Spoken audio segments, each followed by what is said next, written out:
How to set up appointment slots in Google Calendar. Hey everyone and welcome. I hope you're all doing great. In this video, I'll be talking about how to set up your appointment slots in Google Calendar in the new update, and it's going to be completely for free. You don't really need Google Workspace or anything like that. It was mandatory back then, I believe. And then now we can actually set up our appointments for free in Google Calendar, and I will show you exactly how to do so. It's a new feature and is very, very powerful. So let's just go ahead, jump into google.com, go to our calendar real quick, and talk about how to set things up for our appointments. So you should have your Google Calendar up and ready. And then now we have two different ways on setting things up. Either select a specific date and start from there. And here we can actually just go ahead and create, events, tasks, and so much more as we are used to do. But now we should also be able to find appointment schedule, which is going to be a new feature that has been added to Google. And we can actually go ahead and create an appointment schedule for our work, which is great. So we can actually just go ahead and set up our schedule right now. So we can just click on set up schedule after we are done, and we can add a title. So let's just do test schedule, for example. And you would want to just name it something like the name of the service that you're offering or whatever it may be, really. So it's completely up to you on what you want to name it. Now we want to also click on, we have already done this, but make sure you have selected appointment schedule. And we can just go ahead and click on set up the schedule. Also, I need to mention that we can also click on create instead of a date, and we can also do it from there as well. Click on set up the schedule once we are done, and now we will need to fill in some of the information or more information about the schedule that we want to set up. Here, if you want to edit the name, you can just feel free to do so. And now we can set up a few things. For example, the appointment duration. So how long is going to be the actual appointment that you will be having each time? Let's just set it up so that it is 45 minutes. You have from 15 to 2 hours, or you can even do a custom field here. I'm just going to stick for the 45 minutes one. So let's say one appointment takes 45 minutes of my time. And now we have the general availability, which is very important. Now, the first option here is whether we want it to be a one-time off thing, so only 1 day or 2 days or 1 week, and then that's it, no repeating. Or if you want, we can just make it so that it repeats weekly, if that's what you need. So I'm just going to keep it as repeat weekly, and we will need to set up the days that we want to work on. So we have Monday, Tuesday, Wednesday, Thursday, and Friday. Let's say we want to work from Monday till Thursday, for example. We will need to click on the plus icon next to the work days that we want to work on. And now we will need to set up the times for each one. If you have a unified time, for example, let's say your unified time is from 12 p.m. till 4:30 p.m. and you want to unify this time for the rest of the working days, you can do so by just clicking on this icon here, which is going to be copy time to all. Do that and it should be copied to the rest of the days that we have here.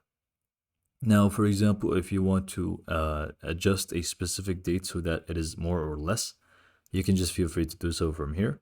Or let's say, for example, you have 2 shifts and you want to set up these 2 shifts, you can just feel free to click on the plus icon next to one of the days that we have already set up time for, and you can add more time for that. For example, we end at 4 p.m. and then we start again at 6:30 p.m. and we end at 10 p.m. So that's 2 shifts in Monday, as you can see. And again, you can just copy it to all if you want.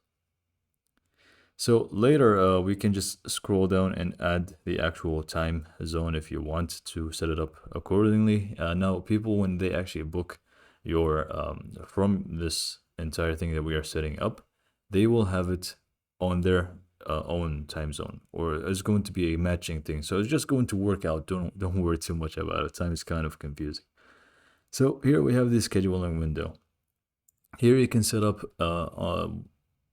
the amount of time people can actually book beforehand. So we can see, for example, the first thing here is available now or start and end dates. This is going to be basically specifying whether you're going to be available right away or on a specific date you can be available. I'm just going to keep it as this. And then now this is the one where we can allow people to book in advance. So we can make it so that they can book 60 days before, or we can just, decrease that so that, they can just book 5 days before, or whatever it may be that you want. I'm just going to keep it a month, for example. And here we can see the minimum time before appointment starts. So basically, how many hours can they book before? For example, they want to just, if you're okay with people booking last minute, then you can just change this to 1 hour. But I suggest that you keep some time off. So let's just say 24 hours before, so that I know tomorrow I have this amount of people that I want to work with. So here you can also change a specific date's availability. Rather than actual days, now you can set up dates that you are available in or not available in. So you can just click on change a date's availability, change a specific date, or choose a specific date. For example, on the 13th, I'm going to be completely off. So we can actually go ahead and change that. And you can see now on the 13th, which is Thursday, I'm going to be completely off. I'm just going to remove this, keep it as it is. But if you want to change a specific date, you can feel free to do so from here. Now we have more settings here within the booked appointment settings. We can click on this and we can see the buffer time. So it's going to be basically time between 2 appointments. So one appointment is going to be 45 minutes, and then, for example, a 30-minute break, and then the other appointment starts. I like to keep it as 30 minutes, but obviously it depends on the service that you are providing. Now we have the maximum bookings per day, which is a great option to have. I'm just going to leave it as 6, but if you want to increase it or decrease it, it's completely up to you and your preference and the service that you're providing. If you don't really want to have too many people in one day, you can also set it up that way. Usually just going to be I don't know. It really depends on the service that you're providing. Let's just do 10 bookings per day, which is just going to be the maximum. Now we have the calendar here. Basically, we can just set up different calendars if you want, but you will need to subscribe or upgrade to Google One, I believe, or Google Workspace to have this feature. Anyways, we just going to skip this. We don't really need it, and click on next. And here you can actually go ahead and set up more stuff about yourself, the name and the profile picture. If you want to change those, you will need to go to manage your Google account and change it from there. Now the location conferencing, you will need to set up how you're going to be meeting with your clients, whether it's going to be a Google Meet, video conferencing, or in-person meeting. Then you will need to specify or add a location.